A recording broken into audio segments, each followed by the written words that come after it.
In the dark alleys of 20th century Austria, a shadowy figure emerged, terrorizing the streets of Vienna. Jack Unterweger, a charming and charismatic man on the surface, harbored a gruesome secret. He was not just a writer, but also a sadistic serial killer. Welcome to Claws and Crime Chronicles, where we dive deep into the dark and enigmatic world of true crime and mysteries. Join us on this chilling journey as we delve into the twisted mind of a murderer who preyed on the most vulnerable in society, sex workers. This is the haunting tale of Jack Unterweger, a man who turned his words into weapons and left a trail of blood that shocked an entire nation.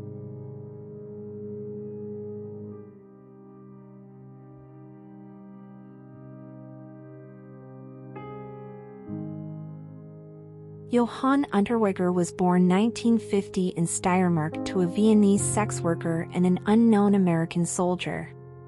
He grew up in poverty with his abusive, alcoholic grandfather in a one-room cabin. Raised among sex workers and pimps, he grew up wild with an unpredictable temper. By the age of 9, he had a history of skipping school, and at 16 he was arrested for assaulting a sex worker. He obtained 16 convictions over the following 9 years, most of which were for sexual assaults against women, and spent all but 12 months of that time in prison.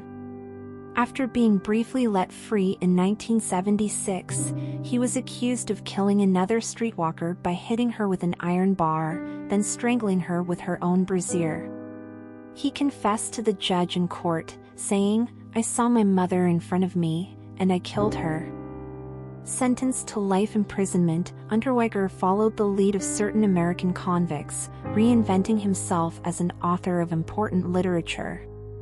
Over the next 14 years, he produced various poems, plays, short stories, and a bestseller autobiography, Purgatory or the Trip to Prison, Report of a Guilty Man, followed by another self-examination, Endstation Zuchthaus, or Terminus Prison in English, which won a prestigious literary award.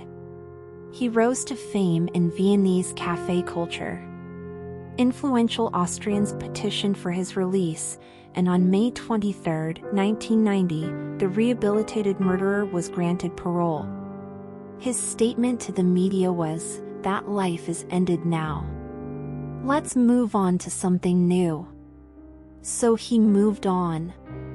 Overnight, Jack established himself as a regular on chat shows on television, appearing as a role model for inmate rehabilitation and receiving special treatment at cocktail parties for members of high society.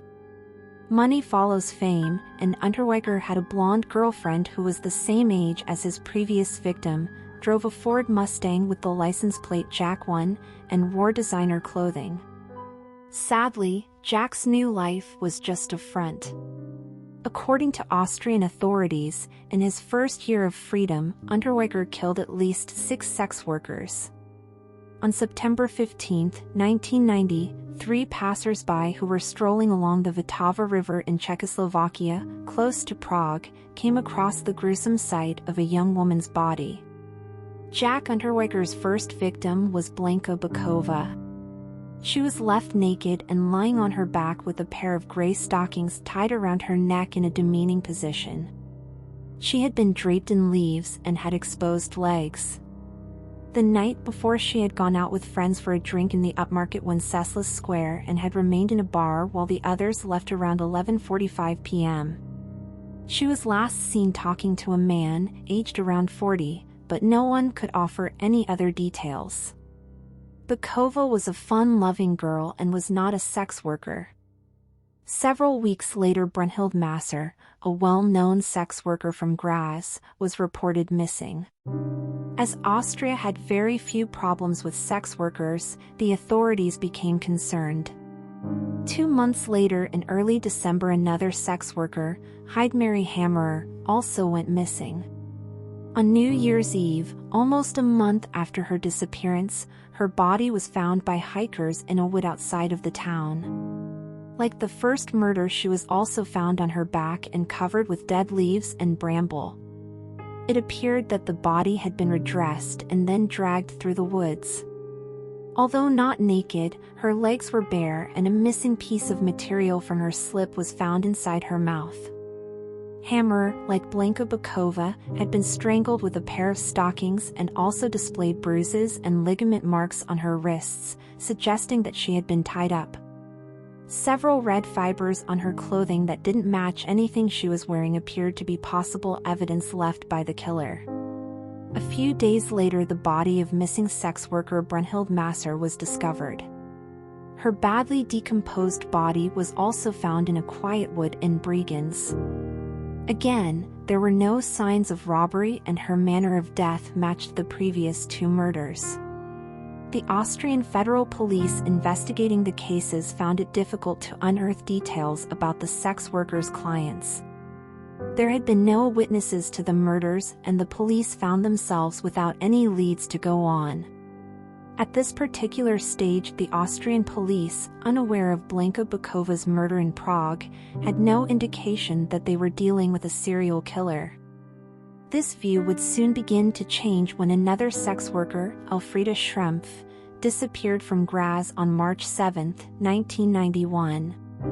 Schrempf's parents contacted the police to notify them that a man had called the family home several times and taunted them about their daughter's occupation.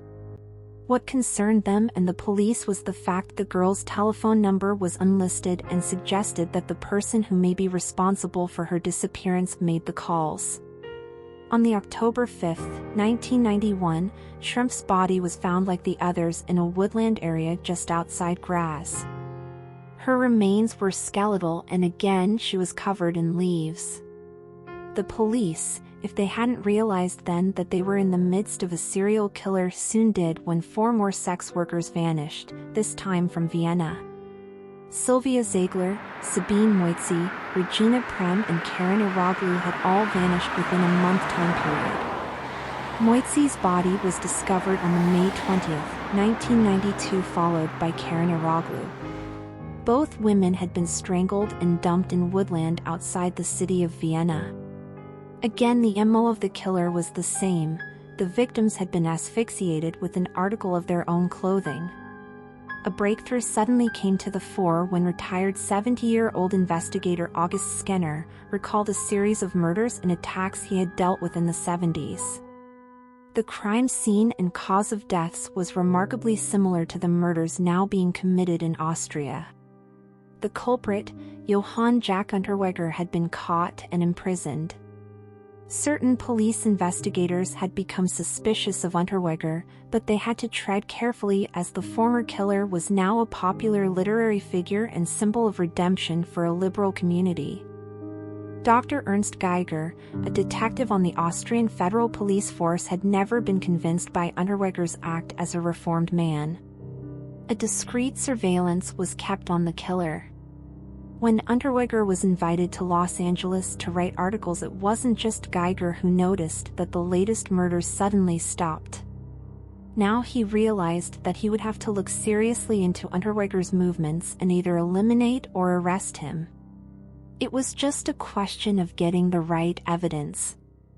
The police began to trace all of Unterweger's paper trail activities from credit cards to receipts and rental car agencies.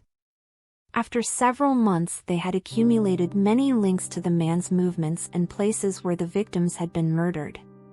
Records showed that Unterweger was in Graz when Brunhild Masser was found strangled and also in Bregenz when victim Heidemarie Hammer disappeared off the radar. A witness also testified that Unterweger was similar to a man she had seen with Hammer just before she disappeared and that he had been wearing a brown leather jacket and red scarf. Sightings of Unterweger with the other victims in Vienna were also established. In June 1991, Jack got a chance to take his show on the road. An Austrian magazine commissioned him to write about crime in Los Angeles. He went to LA and wrote a couple of articles, focusing primarily on Hollywood sex workers, but Jack also had a more personal interest in his subject. The first victim, 35-year-old Shannon Exley, was found in Boyle Heights on June 20th. Second victim, 33-year-old Irene Rodriguez, was found in the same neighborhood 10 days later. Peggy Booth, age 26, was found dead in a Malibu canyon on July 10.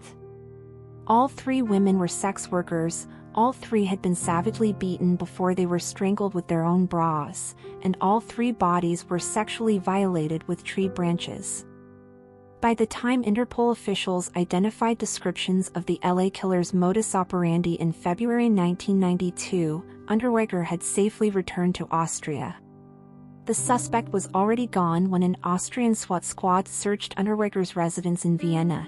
He had left with his teenage lover and was traveling through Switzerland, France, Canada, and back to the United States.